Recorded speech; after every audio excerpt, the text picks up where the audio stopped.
pyetja fundit.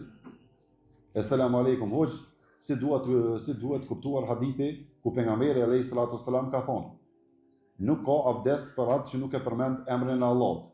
Në këtë rast, nëse marrim abdes në tualet, a lejohet të themi bismillah para se të hyjmë në tualet, duke e ditur se brenda nuk lejohet përmendja e emrit të Allahut, Allahu ju nderoft.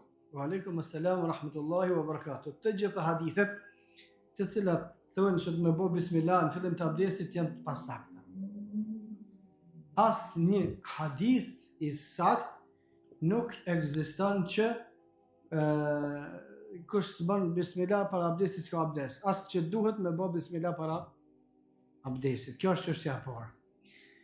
Gjendet në librat e fikut e argumentuar bismillahi, por hadithet të gjitha janë dobta. Se mund të më thonë dikush, unë e kam lexuar këtë libër, po e ke lexuar, por hadithi që është i shkruar që aty nuk është i saktë. Thon hadithi është i dobët se nuk ka thonë kështu pejgamberi sallallahu alaihi wasallam. Kjo është çështja e parë. Çështja e dytë është se në banjat të cilat i kem tash bën me përmendjen e Allahut.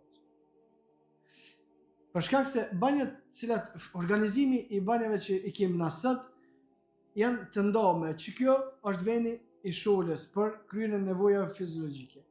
Që kjo është me marr abdes ose me lo sytë, është ç'është më thon. Ky tjetër është mu pastrua.